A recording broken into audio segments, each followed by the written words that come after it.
سفر عشق۔ مجھے یقین نہ آ رہا تھا کہ سینا کی امی نے فون کیا تھا۔ ان کی باتوں سے مجھے اندازہ ہوا کہ انہوں نے اجازت طلب کی تھی کہ رسمی طور پر رشتہ لے کر گھر آئیں۔ مجھے تو یقین ہی نہیں آ رہا تھا، یعنی اس نے میری بات سن لی ہے اور اب وہ راضی بھی ہو گیا ہے کہ میرے گھر رشتہ لے کر آئے۔ کہیں کوئی اور چکر نہ ہو۔ ایک طرف خوشی سے سمجھ نہیں آ رہی تھی کہ کیا کروں، تو دوسری طرف بہت ڈر لگ رہا تھا کہ یہ کیا ہو رہا ہے۔ امی کے سامنے کس طرح رویہ اختیار کروں کہ انہیں پتہ نہ لگ جائے۔ امی فون رکھتے ہی فوراً میرے کمرے میں آئیں، لیکن میرا رنگ اڑنے سے اور میری حرکتوں سے انہیں اندازہ ہو گیا تھا کہ مجھے سب پتہ ہے۔ ہنستے ہوئے بولی، انشاءاللہ کہ تمہارے لیے مبارک ہو، ضرور تم بھی راضی ہو، اس لیے فون نمبر بھی دے کر آئی ہو، لیکن ہم لوگ جب تک چھانبین نہ کر لیں تب تک کچھ نہیں کہہ سکتے۔ تم بھی پریشان نہ ہو اور جلدی نہ کرو۔ خدا کا شکر کہ امی جلد ہی کمرے سے باہر چلی گئیں۔ مجھے تو یہ سمجھ نہیں آ رہی تھی کہ ان کی باتوں کا کیا جواب دوں۔ خیر، امی اور ابو کے باہمی مشورے سے ان کے گھر آنے کے لیے ایک دن متعین کیا گیا۔ میں بھی ان دنوں بالکل بھی یونیورسٹی نہیں جا رہی تھی۔ میں یونیورسٹی بھی نہیں جا رہی تھی، خود ہی اس سے شادی کی درخواست کی تھی۔ اب تو یونیورسٹی جاتے بھی شرم آ رہی تھی۔ یہی سوچا کہ ابھی اس کہانی کا کچھ پتہ تو چلے جو میں نے شروع کی ہے، پھر ہی یونیورسٹی جاؤں گی۔ جس دن وہ لوگ آئے، سینا اور اس کے امی ابو، میرے پاس نماز کے لیے ایک پھولوں والی چادر تھی۔ میں نے بھی وہی اپنے سر پر لے لی۔ یہ پہلی دفعہ تھی کہ میں مہمانوں کے سامنے سر پر چادر لے رہی تھی۔ اب یونیورسٹی نہ جا رہی تھی تو سینا کو بھی اتنے دنوں سے دیکھ نہ سکی تھی۔ اس کی بہت یاد آ رہی تھی۔ اسے دیکھتے ہی مجھے لگا کہ دل سینہ پھاڑ کر باہر آ جائے گا۔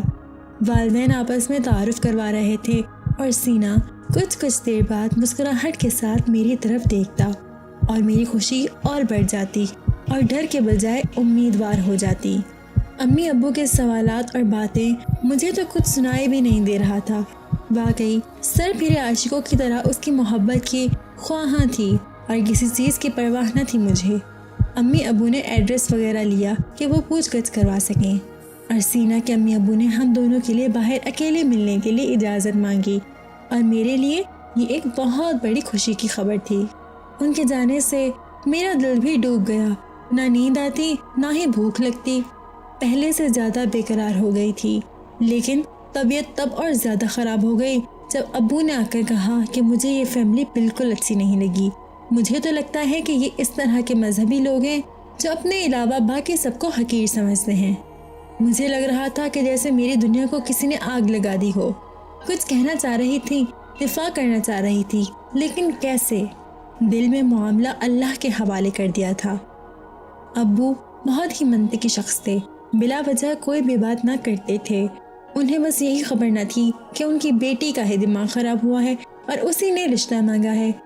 انہوں نے مجھے سامنے بٹھایا اور میرا ہاتھ پکڑا، میرے ماتھے کو چوما اور بولنے شروع ہوئے۔ میری بیٹی، میں نے زندگی میں کبھی بھی آپ لوگوں کو کسی چیز کے لیے مجبور نہیں کیا ہے۔ میں نے ہمیشہ کوشش کی ہے کہ آپ لوگ اپنی زندگی کا جو بھی فیصلہ کریں اپنی مرضی اور عقل و شعور کے تحت کریں۔ اب تم بھی اپنی زندگی کا سب سے بڑا فیصلہ کرنے جا رہی ہو۔ میں بھی بہت اچھی طرح چھانبین کر لوں تاکہ انشاءاللہ تمہاری مدد کر سکوں اور تم ایک بہترین اور درست فیصلہ کر سکو۔ ویسے آج تم اس چادر میں بالکل فرشتے جیسی لگ رہی تھی، لیکن میں تمہیں ایسے دیکھ کر تھوڑا سا پریشان بھی ہو گیا تھا کہ تم نے اس رشتے کے لیے چادر سر پر لے لی ہے۔ میں نے جلدی سے جواب دیا، آغا جان، قسم سے یہ چادر میں نے اپنی مرضی سے اوڑھی ہے۔ ابو بولے، پتہ لگ رہا ہے تمہارا دل اٹک گیا ہے۔ امیدوار ہوں کہ صرف احساسات کے ساتھ یہ فیصلہ نہ کروں گی۔ ویسے احساسات خواتین کے لیے ایک بڑی خوبی ہے، لیکن کوشش کرو کہ اس معاملے میں عقل و احساسات دونوں کے ہمراہ یہ فیصلہ کرو۔ میں نے ابو کا ہاتھ چوما، جی آغا جان، ضرور۔ بس دل ہی دل میں دعائیں مانگ رہی تھی کہ کہیں پتہ نہ چل جائے کہ وہ میں ہی ہوں کہ جس نے سینا سے شادی کی درخواست کی ہے۔ سینا کی امی نے فون کیا اور ایک ریسٹورانٹ کا ایڈریس دیا کہ ملاقات کے لیے میں وہاں جاؤں۔ جب جانے کے لیے تیار ہو رہی تھی تو سمجھ نہیں آ رہی تھی کہ کیا کروں۔ تیار ہو کر گھر سے نکلی تو احساس ہوا کہ میرے پاس تو چادر ہی نہیں ہے، پر اب دیر ہو چکی تھی، چادر خریدنے کا بھی ٹائم نہ تھا۔